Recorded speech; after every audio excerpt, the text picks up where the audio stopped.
Hola, ¿qué tal? Mi nombre es Rafa y en este video te voy a mostrar lo que es el ciclo de vida en los datos. La finalidad de este video es poner cada tema que luego vaya a publicar en este canal bajo un contexto, es decir, que puedas entender en qué etapa del ciclo de vida se encuentra cada uno de los conocimientos que irás aprendiendo en este canal. Así que nada, empecemos. Bueno, la primera etapa del ciclo de vida empieza con la ingesta de datos. Y la ingesta de datos consiste básicamente en poder atrapar o capturar ese dato y esencialmente o bueno, típicamente se almacena en un data lake. Ahora se preguntarán qué es un data lake. Bueno, un data lake pueden verlo por ahora como un contenedor, un almacenador de datos que principalmente va a almacenar datos no estructurados y datos estructurados. Un dato no estructurado, bueno, su nombre lo dice, no tiene una estructura, el formato típico de una tabla. Entonces, puede ser una imagen, puede ser un video, un audio, un archivo de texto que podría ser un PDF, datos que pueden venir de un sensor, si es que están haciendo, por ejemplo, IoT, que es el Internet de las Cosas, datos que pueden venir de las redes sociales, de una página web o de un correo electrónico. Y por el contrario, los datos estructurados, bueno, como su nombre lo dice, son datos que tienen una estructura, o sea que se pueden almacenar en algo parecido a una tabla, filas y columnas. Si no han visto mi video de qué es un dato estructurado, les sugiero que lo miren en el link que va a salir ahora en la esquina. Pero bueno, formatos podría ser, le pongo DB porque podría ser un archivo de alguna base de datos de SQL, que puede ser una de Oracle, de SQL de Microsoft y realmente hay muchas más. Un archivo de Excel, disclaimer, por favor, no usen Excel como una base de datos. Realmente el Excel se usa para otras cosas, que bueno, ya la veremos, pero X. Y luego también está los archivos CSV, que bueno, a veces le dicen que son semi-estructurados, realmente son estructurados, tienen una estructura. Y los JSON, que típicamente estos archivos se consiguen haciendo un GET request a una endpoint mediante una API. Si no sabes qué es una API, un GET request y esto, seguramente luego también haré más videos de eso. Pero de hecho es una manera típica en la que vas a ingestar datos de algún sistema, que puede ser un CRM, un ERP o cualquier otra cosa. El día de hoy casi todos los sistemas o software tienen una API para extraer datos de estos sistemas de manera rápida. Entonces, en esta primera etapa tenemos ingestar datos, llevar esos datos a un data lake. Ahora, en este data lake vamos a almacenar datos en una versión como, mírenlo como un diamante en bruto. No va a estar procesado el dato, lo vas a traer y va a estar ahí como un mineral sin procesar. Se le llama raw data o data cruda. Luego, típicamente, y digo típicamente porque esto no es como una regla, vas a hacer una ETL. ¿Qué es una ETL? Es extraer esos datos del data lake, transformarlos y cargarlos a un almacén. Ahora, ¿qué hay que transformar aquí? Bueno, esta segunda etapa le vamos a llamar de almacenamiento y procesamiento.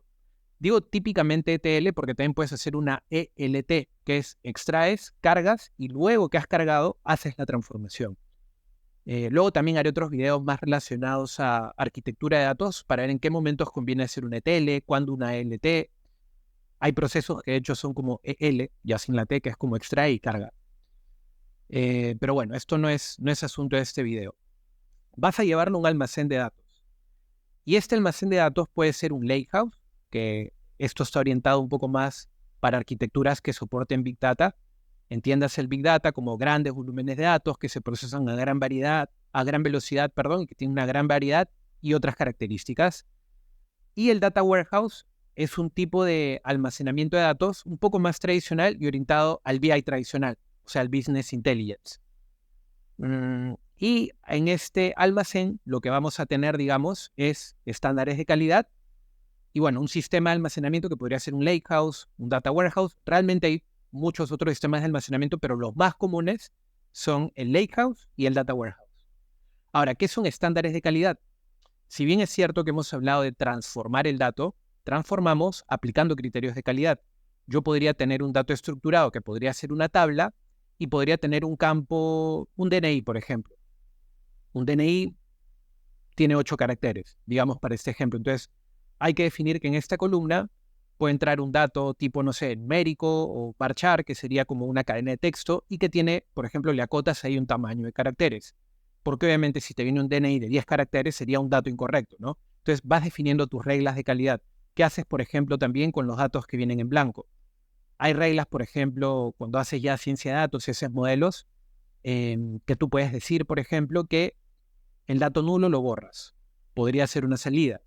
Si es un dato numérico, podrías decir, mira, todos los nulos los voy a cargar con el promedio, o sea, con el promedio de datos que sí vienen completos, ¿no? Si fuera, por ejemplo, una variable que no es numérica, o sea, que es categórica, le podrías poner la moda, por ejemplo. ¿Cuál es la que se repite mal? Y le pones ese valor o simplemente lo borras. Pero hay maneras de definir estándares de calidad que básicamente son estándares que te van a decir si dato está bien o está mal, qué haces con datos nulos y cosas de este tipo. Ahora, en el Lakehouse hay una arquitectura que se llama Medallion Architecture o arquitectura en medallón, que realmente suena muy raro en español, pero bueno, esta arquitectura, si le damos un pincelazo por arriba, tiene 3 capas. La primera capa es la capa de bronce. En esta capa, el dato llega y no lo has procesado, llega crudo. Lo llevas a esta primera capa, en una segunda capa que luego vas a hacer una limpieza de datos, vas a trabajar datos nulos, y luego viene una capa de oro, que esta capa de oro está hecha, es como servir la comida y ponerla a disposición de alguien que luego la vaya a usar más adelante. ¿No? Es ya llevar el dato a una calidad tan buena que ya puedes conectar un modelo de Machine Learning tradicional o una aplicación que tenga inteligencia artificial, que use, por ejemplo, Large Language Models y cosas de este tipo. Entonces, bueno, esto es un poco una arquitectura pinceleándola por arriba que tradicionalmente tienen los Lakehouse. Y luego tienes el Data Warehouse, que bueno, esto ya es, como les decía, más orientado al BI tradicional, que podría tener un modelo tipo copo de nieve o Snowflake, que estos modelos se basan en la normalización de datos. Quiere decir que cada tabla va a almacenar a una única entidad y se entiende una entidad como una persona, una cosa o un evento, un hecho. ¿Ok? Aprovecho en decir que si no has visto el dato de normalización, también va a salir ahí en el link de la esquina. Y de hecho, los siguientes videos justo van a tocar Snowflake y Estrella, que son como los más clásicos. Y luego también tienes el modelo Estrella. El modelo Estrella es todo lo contrario al modelo copo de nieve. Los pongo porque es como lo más esencial que hay que conocer que se manejan en los data warehouse. Hay más cosas, no digo que esto sea lo único. Y el Estrella, bueno, es todo lo contrario, hay que desnormalizar. Pero eso ya lo veremos en otro video.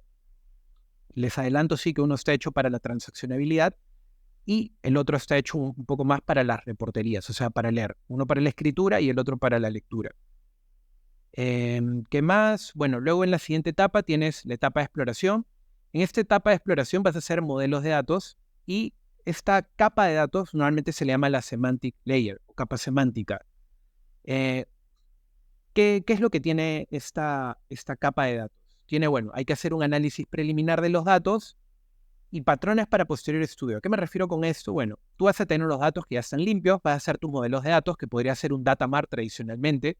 Entiéndase al data mart como un subconjunto del data warehouse. Digamos que en el data warehouse yo almaceno, no sé, pues, las ventas de los 10 últimos años, o bueno, de la historia completa de la empresa, que pueden ser 10 años, de 1000 productos. Bueno, yo en el data mart lo que voy a tener podría ser no de los 1000 productos, sino de 5, y no de los 10 años que tiene la empresa, sino 2. O sea, es un subconjunto de ese data warehouse. Ahora, ¿para qué se sacan subconjuntos? Porque luego si quieres sacar, por ejemplo, reportería o cosas que sean como real time, el procesamiento va a ser más rápido procesar un extracto, un conjunto pequeño de estos datos, a procesar todo el data warehouse.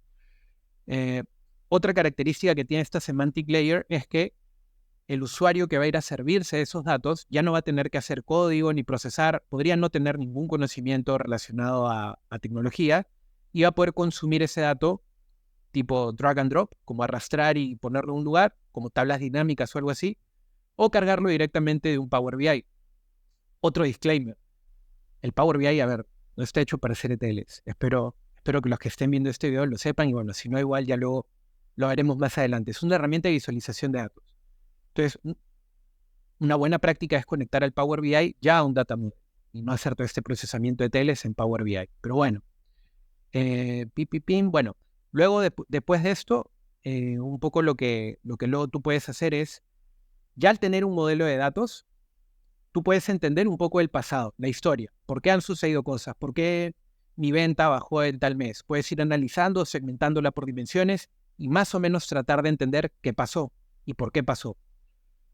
Pero luego tú vas a querer saber qué va a pasar, que ya para eso se usa un poco el machine learning, el deep learning o la inteligencia artificial, que bueno, en general estas son dos derivadas realmente de la inteligencia artificial, ¿no? El machine learning tradicional y el deep learning.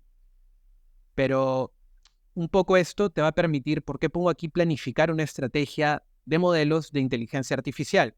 Porque al más o menos tú ya entender para esta variable dependiente que podría ser la venta, ¿por qué dependiente? Porque va a depender de otras variables que son independientes, que podrían ser muchas cosas que no podemos controlar. No sé, el precio de alguna materia prima en el mercado, por ejemplo, la inflación, PBI. Hay cosas que simplemente no las podemos controlar, son variables independientes, pero que le van a pegar una variable dependiente que queremos predecir. Al poder nosotros analizar estos modelos ya de datos, vamos a tener una idea de cómo estas variables, digamos, independientes, le pegan a la variable dependiente, o sea, un análisis de correlación. Y más o menos vamos a poder saber qué es luego lo que vamos a querer construir en la siguiente etapa, que es la etapa de modelado, pero acá hablamos de modelos de inteligencia artificial, que bueno, como les decía, el machine y el deep learning son derivadas.